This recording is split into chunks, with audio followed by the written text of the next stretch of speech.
What's up, y'all? Welcome to the channel. Today we're going to take a look at this video. The moment she realized she killed two people. This is coming from the Midwest Crime YouTube channel. I'll link to it down below so you can watch this video without my commentary. Let's jump straight into it and see how it goes. Don't forget to like, subscribe to the channel. Let's go. Beautiful Easter morning in 2021. What happened next would never be forgotten for this family. We weren't getting a pulse on people. We've been tracking this case for the last 2.5 years. After dozens of open records requests and the hiring of an attorney, we finally obtained the records related to this tragic incident and go in depth on the story behind it. 911 calls detail the seriousness behind what took place. Major car accident. 4, 2021, 10:32:35. Please inquire with the address of your emergency. Yes, there's been a severe car accident on Where? Highway 42. What's the cross County street? Road 42. What's the cross street? Bubble Barn. Bubble Barn. County Road 5. County Road 5. Okay, how many vehicles? What happened? Two vehicles. Is anyone Very, very injured? bad. Yes. Yes. Yes. Okay, what kind of injuries? We don't know. We're driving past it. But they're completely They're total. completely It looks like it's total. going to start on fire. Okay, you're not. Are you there anymore? No.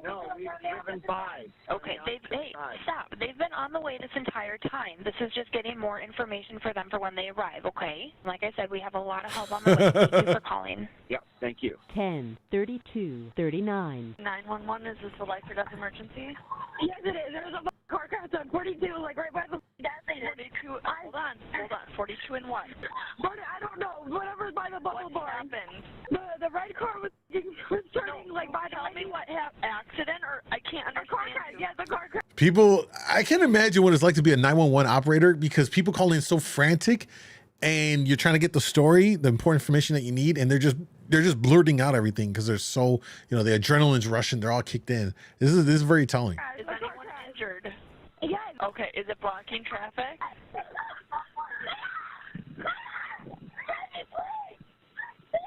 I need someone to talk to me. The car's on fire. There's one car on fire. A car's on fire from it? Which car's on fire? The white car, the Chrysler car's on fire. Okay, do you see flames or just smoke? Yes, there's flames and smoke. Okay, is anyone in the vehicle that's on fire? No, not in the vehicle, but the car and the SUV, there's somebody that is not conscious. Just stay on the line with me. I have lots of help on the way. Are you involved or are you just passerby? No, I'm a passerby, but my friend's brother and sister were in the car that just got hit. Oh, Court testimony shit. held at a later date details the moments before officers arrived. After witnessing a horrific crash, witnesses say they approached the white vehicle and found one passenger to be severely injured, but alive. Bystanders pulled her out of the car while it was on fire, likely saving her life. She would not have been able to do this on her own due to her injuries, which included a broken ankle, broken backbones, and 2 broken ribs. She also suffered from a deep laceration caused by the seatbelt into her stomach, exposing her intestines underneath her shirt. The driver... I've heard about that, chat. I've heard about that if you get, if you take an impact, that the seatbelt can actually be like it can cut through, right? Like it can cut through your body. I've heard that before. I didn't, I've heard that could be a thing, but this is like the first time I've actually heard it in like one of these body cam videos where it actually happened. That's scary. How it seems like there's not a full benefit to seatbelts if it can actually turn against you and prevent you from flying out the window, but at the cost of slicing into your body. Wow, that is crazy. Yeah, big ouch. Big ouch. I never understood dispatch. How are we to provide information we have no clue about? Of that same vehicle was able to get out Seatbelts on and his airbags, own yeah. and sustained minor injuries. As officers arrived, they witnessed the injured passenger on the ground and recognized that civilians have stepped up to help. Here's the thing that I'm curious about right here, and hopefully they outline what led to the collision here. That's the part I'm curious about. How that even happened. Was someone blow through a stop sign or stoplight or something like that? Thanks for attending to her. Their next priority is to check on the occupants of the red vehicle. The damage is plainly obvious, as the red vehicle was struck with such a force that it was ripped into 2 pieces. Wow, they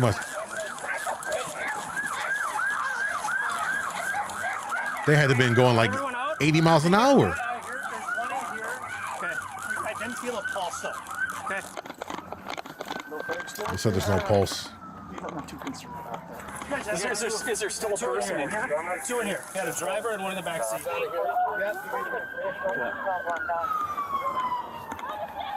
I'm arriving, and it is on me.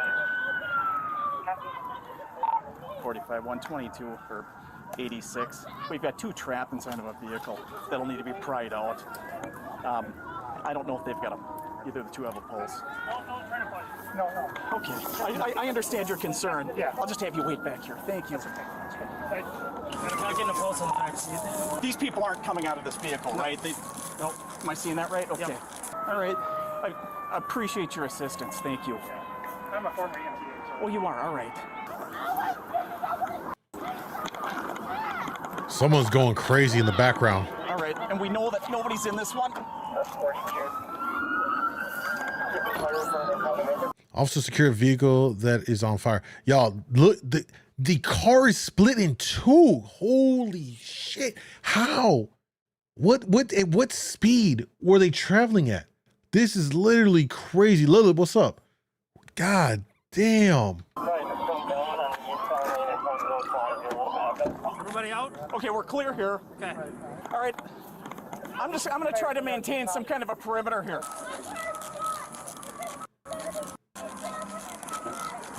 Someone's going off in the background.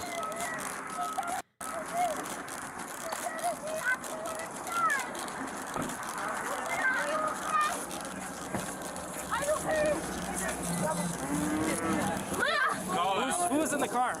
I'll give it to you later. Please get them to the hospital now. I will give it to you. I will give it to you all right now. Just get them to the hospital now. She's a huge cut right here and on her neck. Well, did you see what happened, or you just heard videoing? I just saw this and I came over. Okay, so you did see it happen, or you didn't? No, I didn't see the accident. Okay. Yeah. All right. Right behind you. Is there anything I can do to help get this person out? Can you check a pulse on that? We weren't getting a pulse on these people.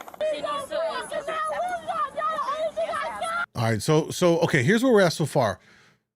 Okay, there's what, 2 cars involved? There's the white car, and you've got this woman laid out. She must have been in the white car. And then you got 2 in the other car. And we're trying to figure this all out. It's very confusing. There's a lot going on here.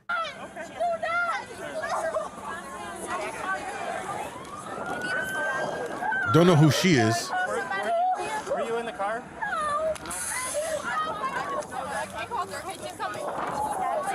Were you in the car? The passenger or the driver? She's a passenger.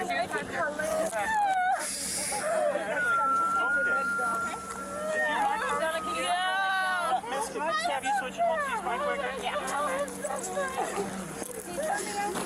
Need a stretcher? I can have a stretcher. Yes, please. See if we can get an ID on these 2 passengers. This is her sister. She wasn't in the car. She was in a different car. Her sister was in the white car. Yeah, I just need her sister's name. Sienna. Sienna. Oh, this is A. Officers gathered information and got most of the story put together. The individuals in the red car, Dalton and Taylor, were struck by the white car, driven by Leon Bond III with his twin sister, Sienna, in the front passenger seat. Wait, where's this guy at? Because he hasn't even shown up anywhere. This is horrifying. Oh, 100%. 100%.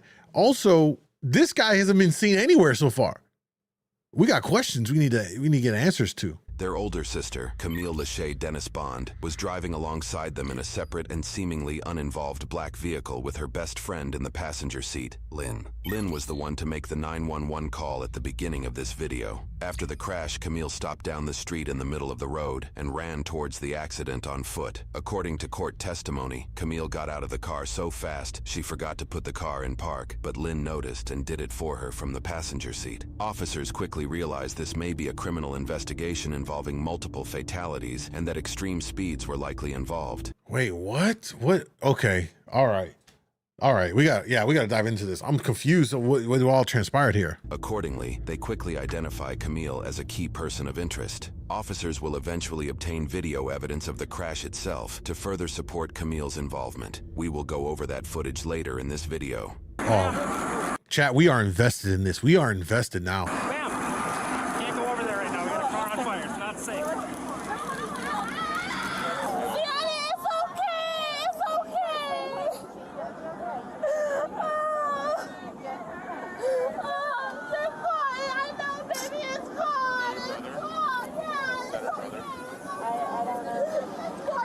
Where's the brother at? The guy.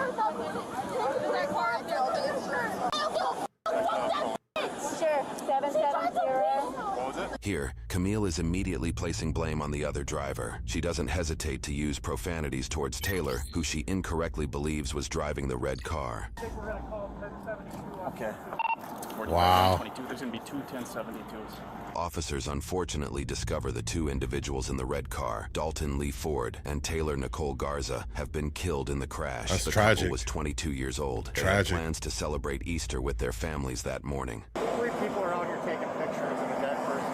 Really disrespect. Well, and I asked all of them, did you see what happened? Or are you just here to video? Yeah. I was doing their commentary and Yeah, witnesses over here. Well, they have a right to. You know what I'm saying? They have a right to.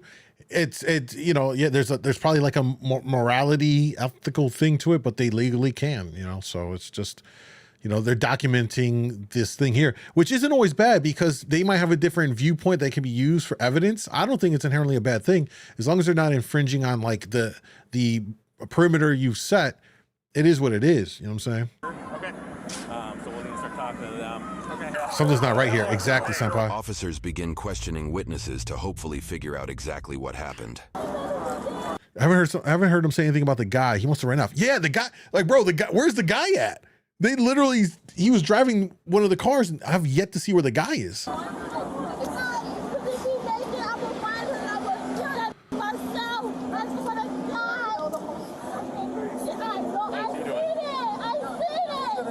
Oh, here's the guy right here. Okay, the guy's right here. They just, for whatever reason, they're blocking his face. I don't know why. I think that's the guy. I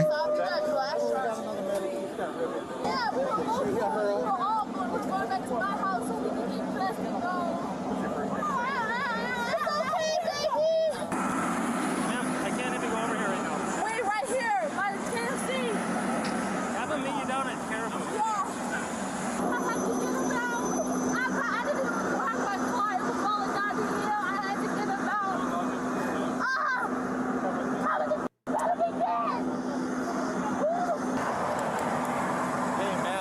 Okay, so it is the guy. Okay, so the guy is accounted for, guys. We got the guy, the male driver is accounted for.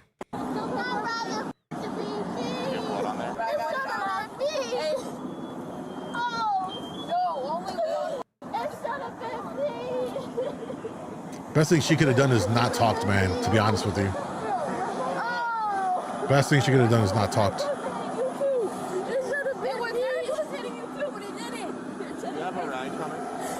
My mom is here, but her car is up there. Is your car still drivable? My car is fine. Is she dead? Is she dead? That's all I need to know. I have no idea. Well, she better be. If she's not, I'm stopping on that head. I'm going to my car. Why don't we wait here for a second? No. I don't think you're able to. Yes, to I am. drive I'm well. fine. No, I don't think you're I'm able going to to my drive well. sister. I'm going to my sister. Camille, she left. Camille, she left. She's gone. Unhinged. Yeah, that's that one. I will say this. My car is fine, though. That's what I'm saying. It's fine. I'm not moving here. I just need my phone and my shoes. That's what I'm gonna get for you. Okay. Just stay right here, please. Hi, I'm Matt. I know. Look at my baby. I'm sorry. Is she dead? Your sister or no? No, that. I don't know. I don't know, ma'am. I'm very sorry I can't give that information, but we just want you. Listen, I ain't gonna lie. To openly just wish somebody to be dead is fucking wild. You know what I mean? Like that's wild. And I get, you know, you can't control somebody emotionally responds to a very traumatic, immediate, you know, fight or flight situation. But her wailing about, is she dead? Are they dead? It's doesn't come off very good. She's very heartless, right? Why is she so freaking dramatic? Well, look. Like I said, Lily, you know, any one of us in a situation like this where your flight or fight senses kick in, we don't know how you're gonna react. Some people will laugh through hard times or a very traumatic experience. Other people will break down and lose it. It varies person to person. Be safe right now, aren't you? I'm fine. I just want my stuff. I'm not going anywhere. This must be really hard. Yeah. Looks I like need to get my phone. Okay. Your car might be locked, so we can't. It's not. My keys are in the car.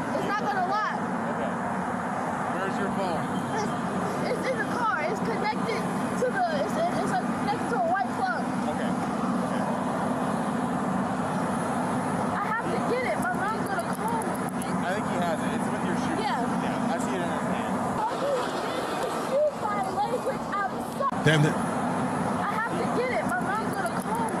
I think he has it. It's with your shoes. Yeah. Yeah, I see it in his hand. Excuse my language. I'm sorry. Excuse my language. But the tried to hit him. They said he tried to. I'm sorry. I'm sorry. But he tried to hit him. Easy, easy. Right here. You're the Aussie? Okay. All right, Philip right over there. They went to the hospital. They went to Richmond. Okay, I gotta go. And they're both. Passengers in the white car are okay. I don't know yet. Okay. Let's get you off this. I need everybody to go on the other side of the road. I'm going to the hospital. I'm going to the hospital. I work there. We'll get it taken care of, man. All right, I gotta go get my truck over there. Okay. Sterling, you stay with me. Let me walk with you. Okay. Oh my God. Pure chaos. Are both of them going to Hennepin County Medical Center? They're either going to Hennepin or Ridgeview. Ridgeview is closer.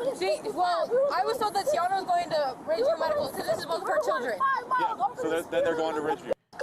She's just yapping, giving them, you know what I'm saying? Yapping away. Which is in Burnsville. They're going to the Ridgeview Hospital that's in Burnsville. I had to do a quick look. I know. And that's why I hope that the one in Burnsville. I hope that she is because she It's core like that. because the tried to beat him. Can you talk to her? Because she just said that they just passed that hospital. She tried to beat him, and then I tried to go around her so he wouldn't hit her. They went to county in Minneapolis. They both went to county in Minneapolis. And she tried to beat him Guys, still. let's move to this And then next she corner, tried to okay? go around him. I don't know why We're they just took gonna them try over and there, clear up the Mama. I road, don't okay? know. I'm really trying to figure out how this woman gets arrested for all of this. What did she do? We still haven't got that piece of the puzzle yet. We're still, we have to wait for the medical examiner to get here before we can touch any of the cars. You could expedite, we're gonna go 10-15 with this thing now. So what was your first name? Camille. Okay, Camille, here's what's gonna happen is we're gonna be placing you under arrest. Why? For criminal vehicular operation. How? Well, you were racing your brother. No, I was not. Okay. So here's what we're gonna do. We have to examine all of our phones and that type of stuff. So, like I said, we can go two ways. If we have to put you in handcuffs, we're gonna take you back to our station to talk to you. Nobody was racing. We were going 65. Okay. So, I understand that. No. Okay, so you think you're going 65? We weren't even going that fast, and I watched it. That's the thing. I watched it. Okay. And he was even behind me. So who squealed out at the intersection there? Do you What know? was that? Who squealed out back at that intersection way down there? Did you have a witness that said that somebody had smoke going over the tires? No, we did not. We left at the same time. Nobody had wheels nor nothing. Okay. That whoever told you that is lying, and I'm just gonna say it like this: whoever told you who said that, most likely is probably white. Oh, shit. Here we go. Oh, no. She reached back and pulled out the race card. Damn. Come on, man. I hate when that shit's used when it's not even remotely viable into what actually happened. Now, when it is an actual thing, then you call it out, right? But come on, man. She out here trying to throw a Hail Mary, trying to pull the race card. Oh, diabolical work, chat. And I know it is. This wouldn't be the first time Camille has claimed being prejudiced against while being accused of a crime. Oh. Before the day of the crash, Camille held several speeding tickets in her records, even though she was just 19 She's years unhinged. old. Her first ticket listed she was traveling 50 miles an hour in a 30-mile-an-hour zone. Oh, this is how they get her. She has a series of documented speeding. Yeah, she's going down. There's not even a chance. They show precedent in her speeding. 20 miles over the speed limit. Her second She speeding gone. charge was for going 58 miles in a 45-mile-an-hour zone, 13 miles over the speed limit. However, the ticket details that she was very argumentative with the officer in this situation. The report shares that she argued she was pulled over due to her loud music and her being black, then claimed she was traveling that speed on a hill, and then when the officer handed her the ticket, she crumpled it up and tossed it into the passenger seat of her vehicle. Her third ticket was listed as duty to drive with due care speed, where no specific speed data is cited. More details on more of her tickets will be covered shortly. Yo, let me just say this real quick. This is exactly why identity politics really is problematic, because it leads people to believe that every situation that they come across, and if the outcome doesn't go their way, it's because of some racial or identity related thing, when quite honestly, the majority of the time, for any person, it's your dumbass decision making. It's your dumbass thing you did. It's your own fault. It's, you know what I'm saying? Like the amount of times where factually, it's been factually proven that it was something racially involved, it's so small. You were just being a dumbass speeding. Bro, an alien could have been doing 65 and a 50. You're still going to get pulled over for being 15 miles over. That's excessive. 5 miles over? Nah. 10 miles? You're going to, you know, depending on the cop, you might be a little warning. He might hit you with the ticket. He might, you know, whatever. Might not even stop you. It just depends. But 15? Oh, you're getting pulled over. You're getting the ticket, and you're going to pay that $200-$300, whatever it might be. Fine. That's excessively over. It has nothing to do with race. And again, the identity bullshit of it makes people feel like they have a justified reason for why they were stopped or why some bad outcome happened to them, why they didn't get the job, why they didn't get into some school, when it was when the truth is that they just weren't qualified or they didn't have the whatever thing happened. They made a bad decision. You see what I'm saying? It takes away personal accountability and it puts it onto some identity bullshit. And at her being 19 years old, running with this, running with this whole ideology is proof that this needs to go away. It needs to go away. You know what I mean? Okay. We were not racing, no, none of that. You weren't racing at all? No, okay. I told him, for a simple fact, I'm gonna tell you just like this. For a simple fact, we are black. It is a nice day outside. I know that the police are out. We see the state troopers out. We were not going fast. I said, we're gonna just go the speed limit up here. He said, okay. His car has more horsepower than mine does. Okay. So obviously it's gonna sound like it because I know how the engine sounds. Okay. And I'm gonna spit fact. My car is slow. Okay. But I was in front, so he knows I was in front. Okay. Obviously, I'm gonna be in front because he's gonna follow my lead. We were not going fast. She gassed on it. When I mean she gassed on it, she didn't see him because he was behind me. My car was up. So we need like a little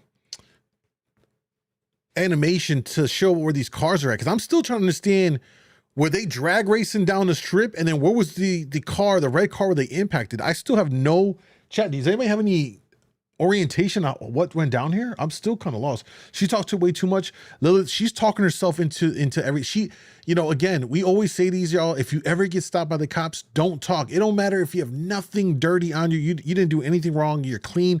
You still don't generally talk to cops because anything can and will be used against you. Every lawyer will tell you, don't say anything. Exercise your right to not incriminate. Exercise your right to shut the fuck up. You can just, keep it very simple. Ask for ID, here you go. And you don't have to answer questions. You don't have to give anything. Am I being detained? Am I being arrested? If not, I'd like to keep on going with my day. And they're going to have to, eventually let that ride. Now they can be assholes and try and, do more and stall with you and play with you. That's part of the game. But, she's yapping herself into this whole arrest. Up there, but I moved it up here because it was rolling back and it was still in drive. I don't want to mess up my transmission. She gassed on it to try to beat him. Okay, so I appreciate you telling me all that type of stuff. So, like I said, our process is this, okay? Please don't do that. So, I'm already black and it already looks bad enough. It has nothing to do with race, man. We have 2 people that are dead right now caused by an accident. Because she gassed on it. Okay. That has nothing to do with me and my brother. Okay. We were not speeding. Okay. What do you not understand? You know what the speed limit is on here? Yes, it's 55. We were going 60. Okay. It's not my problem that she wanted to be a dumb bitch and try to beat us. That's not my problem. She got anger issues, bro. I'm willing to bet she got no daddy at home. She just angry, so much anger. She's 19. So much anger, bro, and belligerence. No fucking manners. You placing me under arrest for something that we did not do? We have digital dashes, bro. We're gonna get all that. We have digital dashes. So therefore, we were going 60. So you don't have to yell at me. I have to because you don't understand. Okay, so here's what is gonna happen. No, I'm not. Okay. You're not placing me under arrest or anything. Arrest. Okay. Sorry. Yes. Baby, I love you. I love all of you guys. Stay there. Let's stay, please, baby. You're going to be in handcuffs in a minute if you don't stay over there. Please, baby, I love you guys. I love all you guys. Let's go put on a super. No respect. Yep. I want to see. We all want to see the digital dash. I was not resisting. So, miss, what we'll do is we'll take a statement from you and everything you said. Can you take me out of these, please? when we get back to our station, okay? Can you, Jay, you want to pat her down quick? I don't have anything. I know, I gotta make sure though. There's nothing in my ass. I ain't got no drawers on. Just listen. I ain't got no drawers on. Okay. Listen. While both Leon and Camille were arrested that day, they were both released shortly Oh, so the brother and her got arrested. Okay, because they wheeled him off to the hospital after pending charges. However, prosecutors did charge and arrested the driver of the white vehicle that made contact in the crash, Leon Bond III, who faced charges 6 months later. The in-depth coverage you've seen so far has been made possible because of the support of our sponsors like Morgan & Morgan. We've brought you mind-boggling video of crashes like these for years. But what happens to the victims? Apart from sometimes serious injuries, they can face months of paperwork, enormous medical bills, and life-changing impacts. But when you're seriously hurt, you could be entitled to millions of dollars in damages. Stop getting lowballed and you could pair up with a proven winner, the largest personal injury law firm in the nation. Morgan & Morgan has a huge network of over 1,000 attorneys and offices in every state. They've won significant recent cases for victims involved in life-altering car crashes like these. Into the pond? Torres, who was hit by a Penske truck in November and had severe injuries requiring surgery and therapy. Morgan & Morgan attorneys rejected a lowball pretrial offer and were able to win Yvette a whopping $11.9 million at trial. The best part, their fee is 100% free unless you win. It only takes a few minutes to see if you have a case. Remember, not all law firms are the same, and Morgan is the biggest for a reason. They win a lot. You can start your claim now by going to forthepeople.com/mncrime or find the link in the description. Leon was ultimately tried as a juvenile. This was despite the efforts to try him as an adult. How old was he? Including a delinquency petition and a petition for adult verification, both of which were denied. They really tried to run him up as an adult. Because he was tried as a juvenile, the details surrounding his case are not readily available or public. However, we do know some things, which includes a peek into Leon's school history with fights. One appellate case reveals that Leon's mother legally went after a school official when he attempted to prevent a fight that involved Leon, his two sisters, and another student. The case accuses the school official of dislocating Leon's arm while attempting to prevent the fight. This case was ultimately denied by the court due to there being a lack of willful or malicious wrong in the school official's actions. While Leon's case was being determined, Camille was also charged 6 months after the crash with charges surrounding her direct involvement by drag racing. During that 6-month period before her arrest, Camille got pulled over and charged for driving on a revoked license. She gotta go. I'm not even remotely sad or anything about this dumb broad. Well, it's just completely idiots. And then you see like the problems with the brother. Their family's fucked, bro. Their parents, mother let them down, daddy let them down. They just both wild and do whatever they want to do. Her license was revoked due to her failing to address her 3 previous speeding charges. She then got another speeding ticket that listed her going 59 miles an hour in a 35-mile-an-hour What's wrong with her? 24 miles over the speed limit. Yo, and mind you, she's doing this in between her being arrested and waiting to go to court. This is just further adding to probably what the prosecutor sitting there like, another one. Like Khaled, another one. Just building up her case. They just dumb. Doing 59 and a 35. In that pullover, she stated she was going downhill as the reason she was traveling so fast. In October of 2021, she was issued an arrest warrant and faced 2 counts of third-degree murder, 2 counts of criminal vehicular homicide, 1 count of criminal vehicular operation resulting in great bodily harm, and 1 count of careless driving. The warrant she was issued revealed more details surrounding the incident, including a deeper look into post-event interviews and forensic research. The report detailed surveillance. Oh, we got it. Here's the video.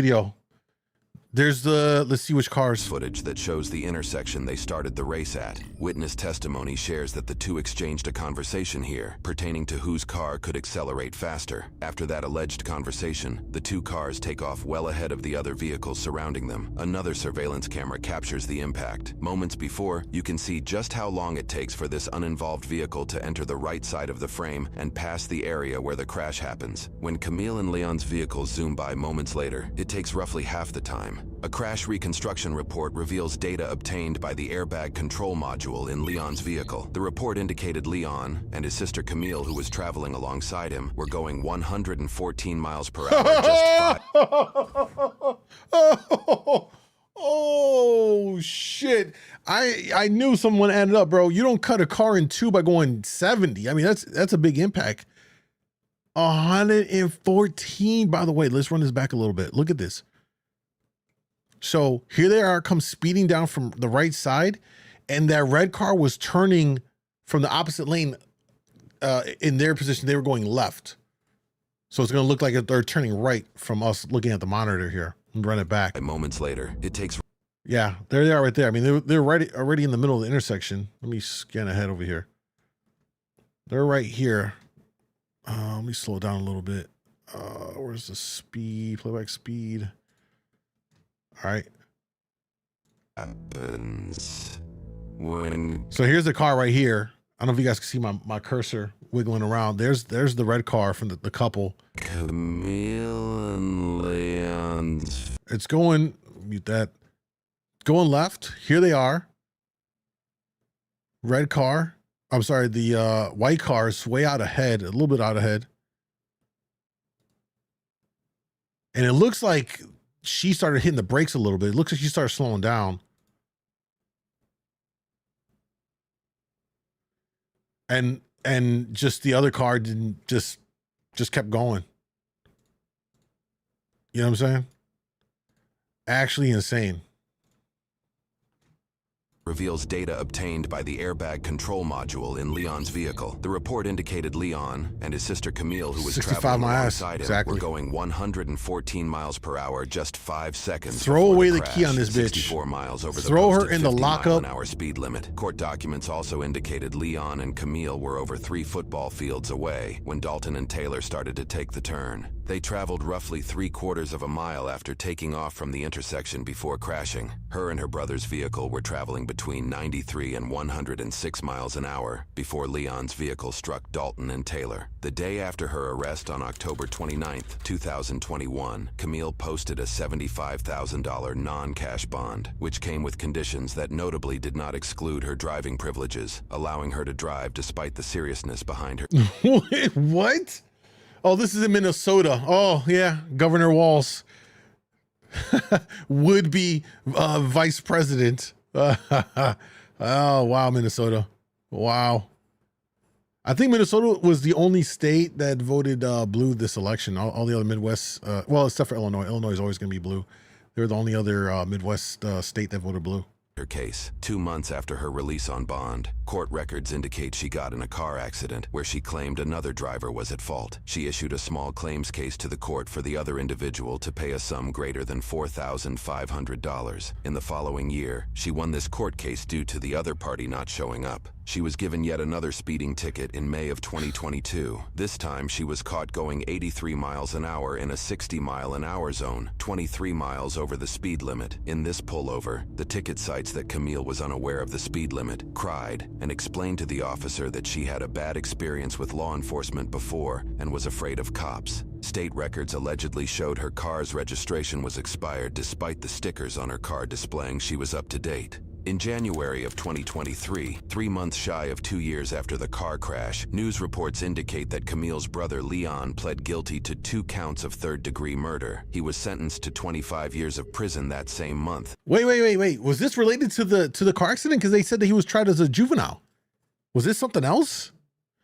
Leon pled guilty to 2 counts of third-degree murder, sentenced to 25 years in prison.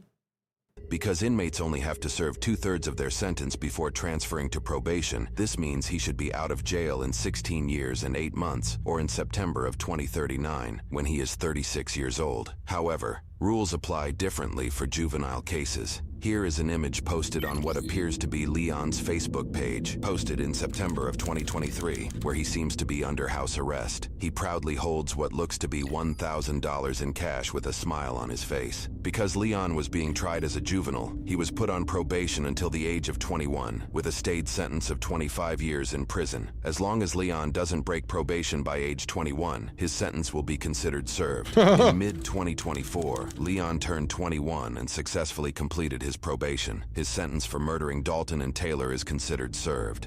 Oh, bro caught the fucking break of a lifetime. Are you kidding me? But here's what's about to happen. Someone got to pay. And since they couldn't get the brother, they're going to dogpilot on the chick, and rightfully so. This bitch, from the time that this incident happened on until the trial, she's still getting tickets for going 20 plus miles over the limit. How incredibly stupid.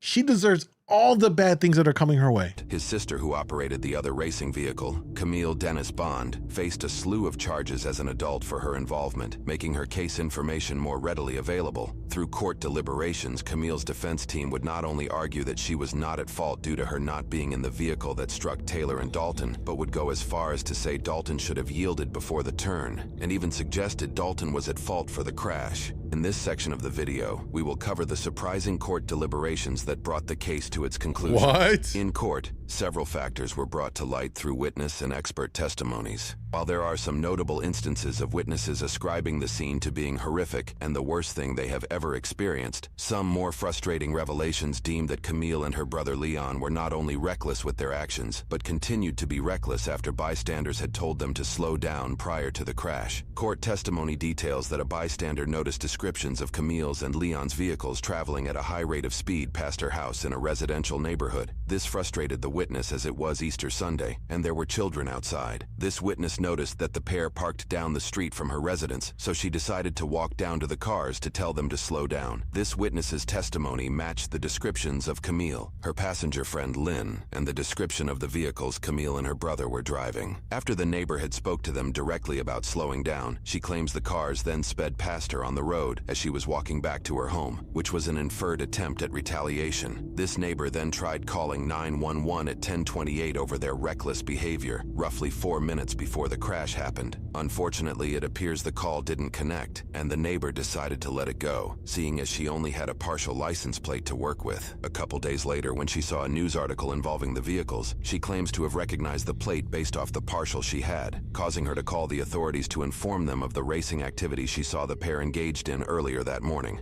If that wasn't jarring enough, the prosecuting attorney also called up Lynn, the passenger in Camille's car, and revealed Camille and Leon's lack of remorse over the whole situation. Lynn claims that she was best friends with Camille, but ceased the relationship over the morality of the situation. Lynn supported the neighbor's claim that Camille and Leon were not driving safe in the neighborhood, and confirmed that the neighbor had spoken. She snitched. She turned state's evidence to both Camille and Leon. She also shared that, in the moments before the pair sped off at the intersection, Camille and Leon exchanged a conversation through their car windows over who could accelerate faster. Camille, in past interrogations, claimed that this was true, though she informed her brother not to go faster than 55 miles an hour so that they wouldn't be pulled over. Lynn's testimony contradicted that claim, citing the pair never talked about speed limits. During her testimony, Lynn admitted she was scared during her 911 call because she had realized the car Camille was driving could have just as easily impacted Dalton and Taylor's vehicle. She shared that Camille was largely concerned about the damage to the car and the condition of her siblings, but that nobody went to the red car and that Camille was unremorseful. I mean, we heard that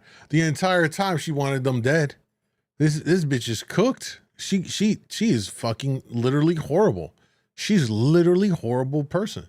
Lynn also demonic detailed levels. That at a time after the crash during a birthday party, Camille and Leon, among other family members, held a conversation blaming the red car for the accident despite their excessive speeds. She further shares that the Bond family seemed to only care about their own family being injured and held no empathy or sadness for Dalton or Taylor's passing. Lynn also cited that she stopped being friends with Camille after the birthday party because she felt sad, traumatized, and remorseful, while Camille felt differently. Other witnesses appeared on the stand to share their opinions of Camille and Leon's driving. One witness shared they told others after witnessing their speeds that they're going to kill somebody moments before the crash. Other witnesses added more claims to Camille's words on scene, including, "The f***ing bitch better be dead or I'll find her and kill her," and "You stupid dumb ass effing white bitch." She's literally racist.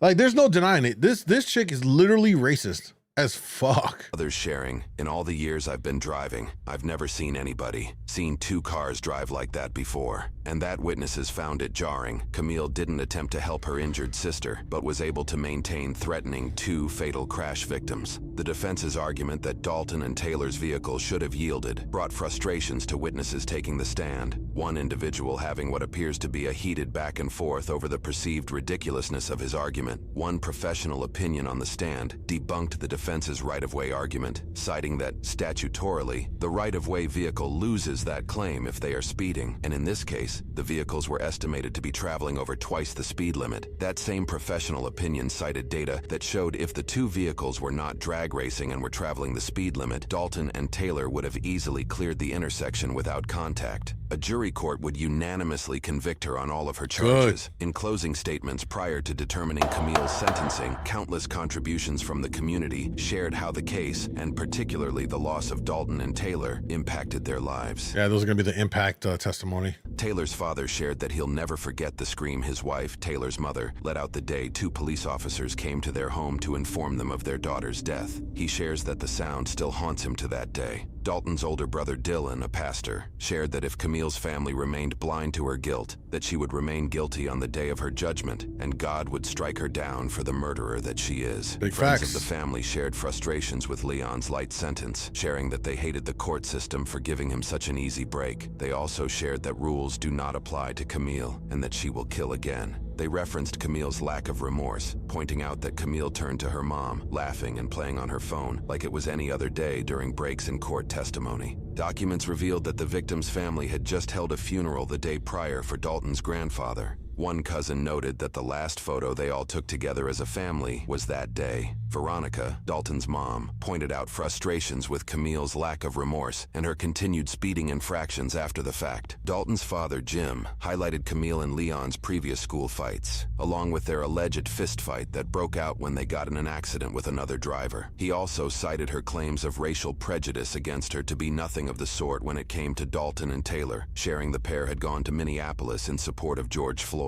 that Taylor had continually engaged in Native American culture and reservation programs, and that his son Dalton was involved in a mostly Hmong and Hispanic car club. He also highlights an alleged social media conversation Camille had where she mentioned going drag racing again only 45 days after the crash. Jim also cited numerous individuals who shared stories of Dalton's acceptance and openness to other people. He also mentioned that, shortly after the incident, he and Veronica had discussed a hypothetical scenario. Their scenario involved Camille and Leon's mom, Crystal, coming to their house, apologizing and begging for forgiveness. In this case, Jim claims Veronica would have gave her a hug, invited her into the house for coffee, and discussed the nightmare as mothers, one to another. They purposefully told the court to keep communications open between them and all individuals involved, in case this scenario came to a reality. A year after the incident, once Jim and Veronica saw their hypothetical scenario would never come to existence, they closed communication through the court system. In contrast, when Camille and Leon's mother Crystal took the stand, she denounced the notion that her children should be called murderers, citing a Webster's dictionary definition that mentioned premeditation, even though they were being tried for third-degree murder. She also claimed she feared Camille was going to become the next George Floyd, and said Veronica had, quote, verbally assaulted her for calling her a bad mother a year after the incident. When it came time for sentencing, the judge first cited his reasoning. He shared that,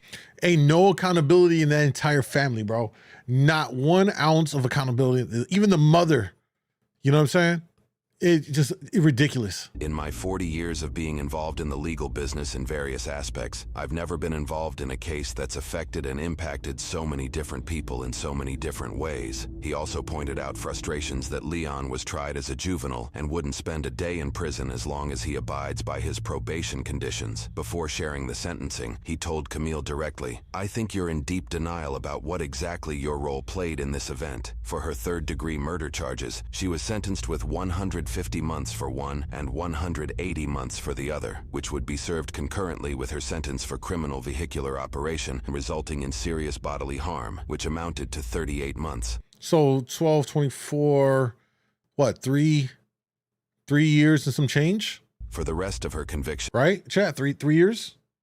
a sentence was not pronounced. Because all of her sentences run concurrently with each other, her total sentence is 180 months, or 15 years. In Minnesota, inmates must serve 2/3 of their total sentence, making her eligible for probation after 10 years. She was also permitted 107 days of jail credit. Her court fees were waived, but she was ordered to pay Dalton's mother nearly $30,000 in restitution, which would be deducted from prison wages and from pay she obtains while on probation. Using this information, having been sentenced in March of 2023, she will likely get out of prison at the tail end of the year in 2032, when she is 30 years old. After her sentencing, Camille submitted her case into the Court of Appeals to be retried. Her appellate case was effectively denied by the courts, sealing her sentence.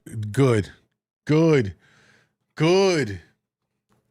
You remember that song about Young Dro, FDB? Fuck that bitch. While the records we obtained from the state pertained directly from Camille's involvement in the case, we were able to secure an interview with Dalton's mom, Veronica, to get more details surrounding Leon's case, and exactly how and why he was let off the hook so easily after being convicted for double murder.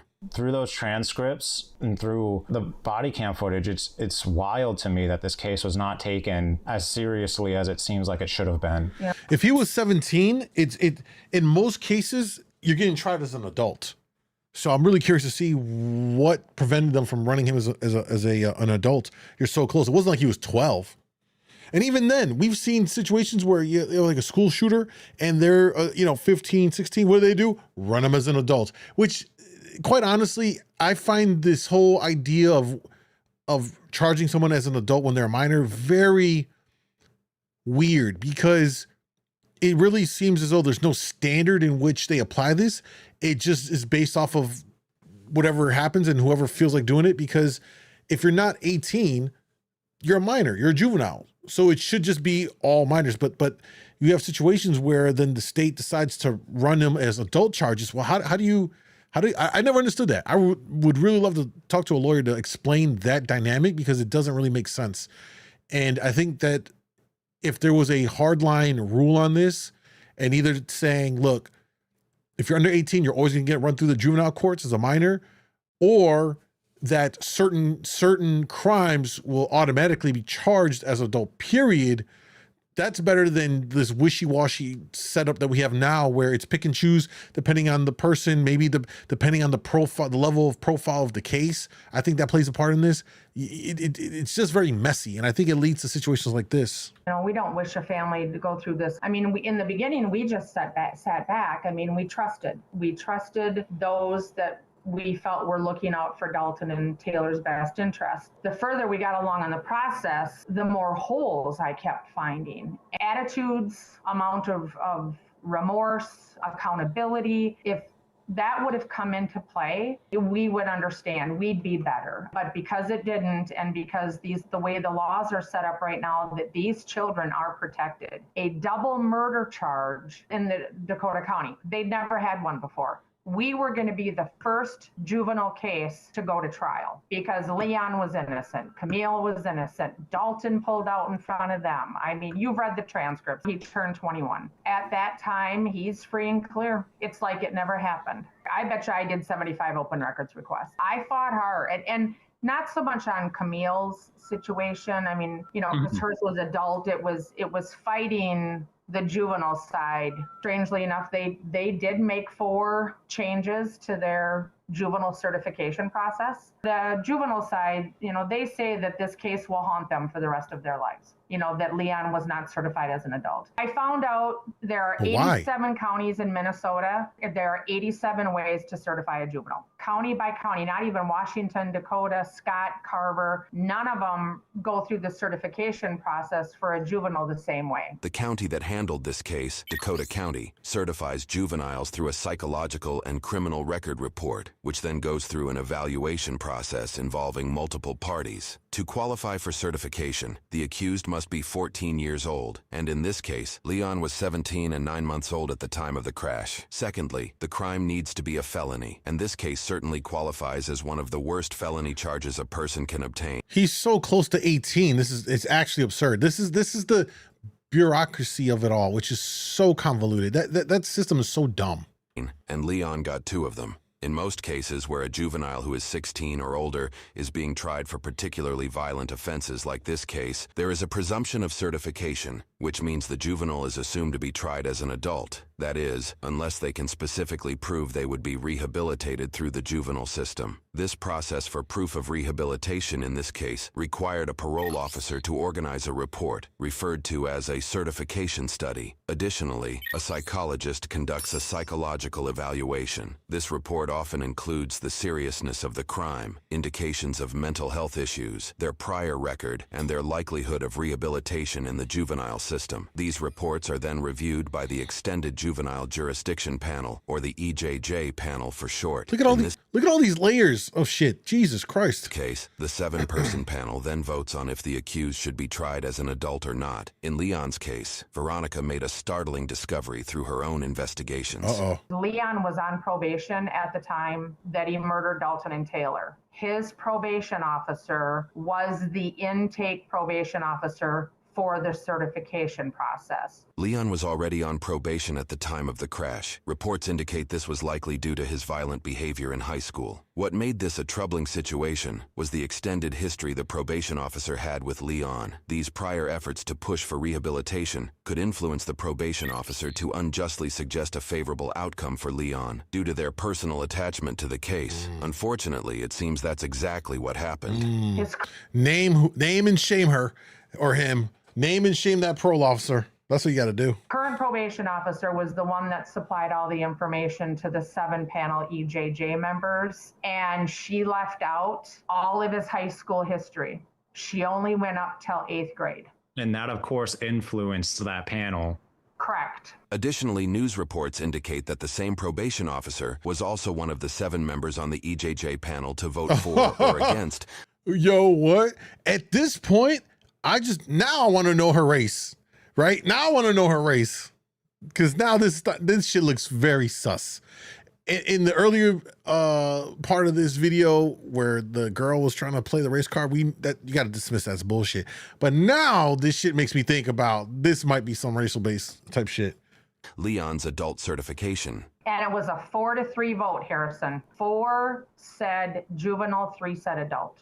In this case, that probation officer was one of the votes to not certify Leon as an adult. So 1 vote with him being 80 days shy of 18 with a history, on probation for the 3rd time, 2 of them being assault charges. We just said that's a conflict of interest. And then they would come back and say, well, but the current PO is going to have the most history with that juvenile. Okay, but then that probation officer needs to give everybody the same information. The state forensic psychologist had everything, had all of his history from all the way through high school. The 7-member panel did not. So one of the changes that was made was all reports given have to be the same.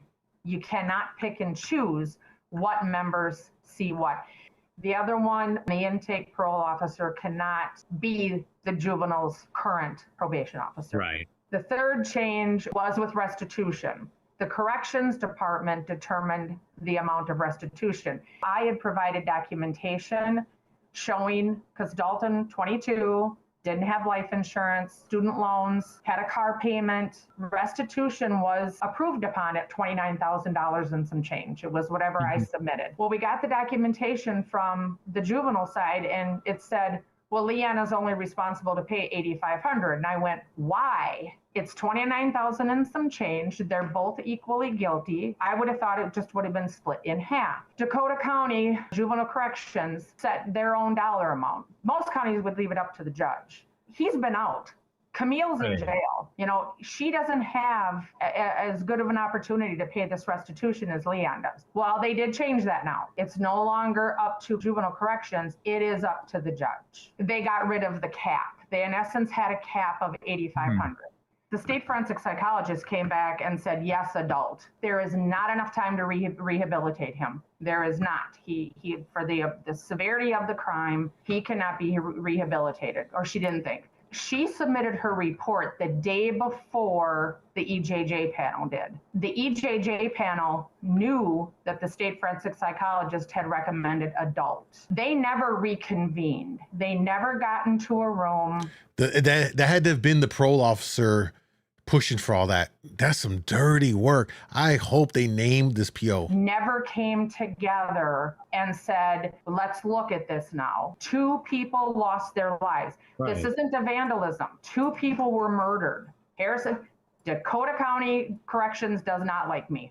Does not, and I don't care. Mm-hmm. But they came back to me time and time again. I have it in writing. They were only required to do a summary. And I said, Dalton and Taylor deserved more than a summary. They lost their lives. You people need to fight for them and to make changes. So that is another change that Dakota County did make. Once they've pulled together the state forensic psychologist, they reconvene as a team to discuss the results and why they came up with what they did. Now, again, I don't know how I follow that. I don't know how I track it. You know, they put it on a piece of paper and they said, these are our new policies. Right. I did ask them also why they don't post that on their website. They said they're not required. Well, you know, maybe if they would have done some of the stuff, they wouldn't have had a me, you know, where I was a thorn in their side for months. Judge Carter, I mean, this was like the last thing he stamped on and he retired. And I get it, even if the EJJ panel would have said adult and the state forensic psychologist said adult, Carter could have said juvenile. At the end of the day, it is up to him. But, you know, how could he have gone against 2? He did not take into consideration anything that state forensic psychologist did. He, honestly, we think, Harrison, he made his decision before he even got all the details. That's how we feel. What other changes? There's very much of racial undertones right now. You saw that. I just realized the judge was black. So she's kind of alluding like he had his mind made up. There's a heavy level of racism in this entire story, from the chick to now, you know, the mother's kind of hidden kind of you know, assessment here.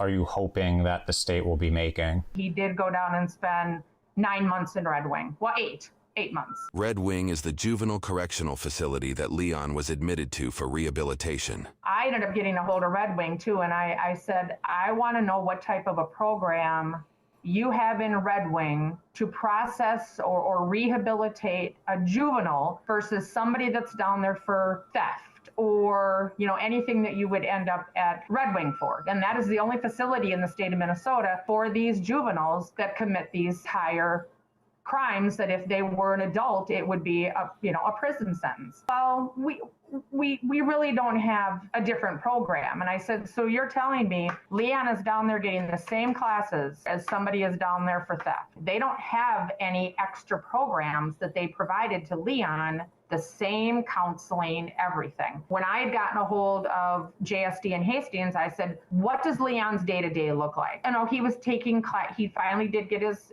diploma. So, because he was a super senior, he hadn't graduated yet. But he was getting religious classes. He was taking yoga classes. And I'm sitting here thinking, he murdered 2 people. He's over here in the Hastings JSD. He's getting yoga. I mean, there has to be something above and beyond. Juveniles are given a slap on the hand. Just because they're under the age of 18, that shouldn't give them a get out of jail free card. And in essence, it does. If there is a situation where they can be rehabilitated, that needs to be done. But each case needs to be looked at. And when you're talking the murder of 2 people, it can't be the same. When we met with Keith, he agreed. He says, no, harder programs need to be given, longer probation. You know, he said, Veronica, once this law gets passed, we're going to name it the Dalton Taylor Law.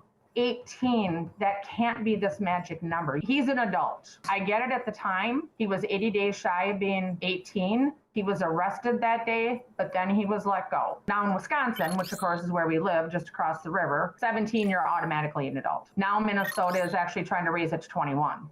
Wow. Minnesota, bro, Minnesota's cooked. I've realized Minnesota is super, super left, even beyond my tastes. You want to raise the juvenile age to 21 years old? What's next? 25? Because your frontal cortex lobe isn't developed? Man, get the fuck out of here. Like, you know, 17, you are old enough to know right from wrong, man. 16, you're old enough to know right from wrong. You may not always understand the maybe the complexities of things, perhaps, or you know what can come of actions, but you know the core fundamental things of like, this is probably not a good idea from this is probably a good idea. You know right from wrong. This is so dumb that Minnesota's going to try and push their juvenile age up to 21. And you know what's dumb about this is because you want to treat people as juveniles up to 21, but you can go into the military at 17 with your parents' signature. You can go in at 18. So this is where I have a fundamental problem in our country with the whole age thing across every facet. You have to be 21 to go to a club and drink. You have to be 18 plus to smoke. You have to be at least 17 to go into the military. Like you know, and then listen, and I'm only saying this to make the point again with how we as society pick these frivolous numbers in ages to determine what you can or cannot do, because then there's age of consent. So again, we need consistency. These random numbers that this number decides what you can do, then this number says allows you to do these things. It's messy. It's messy as fuck. Ow.